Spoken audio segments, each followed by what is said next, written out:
guys, may bunga na yung aking ubas. Ayan o. Nagbunga na siya uli. Yan. Ito siya o. Ayan. Yan yung ubas ko. Kasi yung iba kasing dahon, ganyan yan pag nagbubunga na. Ayan pa uli. May bunga pa sa taas. O, ayan o. Ito. Tsaka ayan. Yan. Meron pa yan dito, mga nagbubulaklak na siya. Kasi ibang dahon niya, ayan o.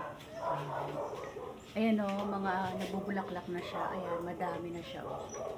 So, pag namunga yan, ayan o, ang dami niya o. Ayan, ang dami, diba guys? Ang dami niya. Meron pa yung ibang, ito o, kagaya nito o. Ayan o. Ayan. So, ayan yung aking ubas dito sa gilid ng aming bahay. Ayan. Meron pa yan dito, akyatin ko Tingnan guys, pakita ko sa inyo.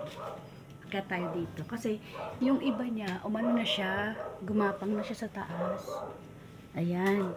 Ayan o, meron na siya dito o. O ayan, nakatago o. Ayan o. Nakatago siya. Ayan, meron na rin siya. Ayan. Mga nagbubulaklak na siya. Marami yan dun Nandun nakatago yung iba. Ayan. So, ayan guys. O. Ayan pa o. Ayan o. Ito pa kasi yun. Ayan o. Ubas na rin, diba? So, ang dami niya ng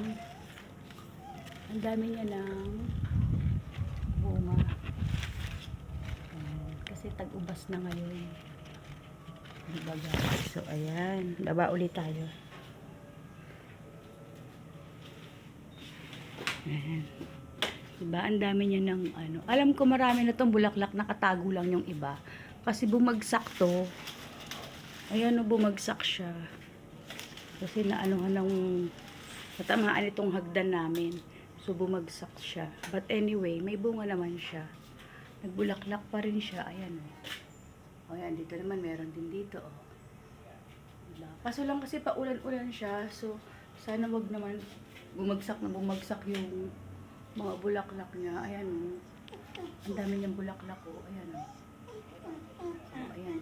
Mga bulaklak na yan o. Ayan o. Ayan o. Ayan. Ayan. Tignan mo. Ang dami, diba? So, sana wag naman siyang bumagsak. Yung mga ito. Ayan. Ito, saglit lang to. Maglalakihan na yan. Ayan o. Maglalakihan na rin yan. So, magkakaubas na ulit tayo. Makakakain na ulit tayo ng libreng ubas. Yan.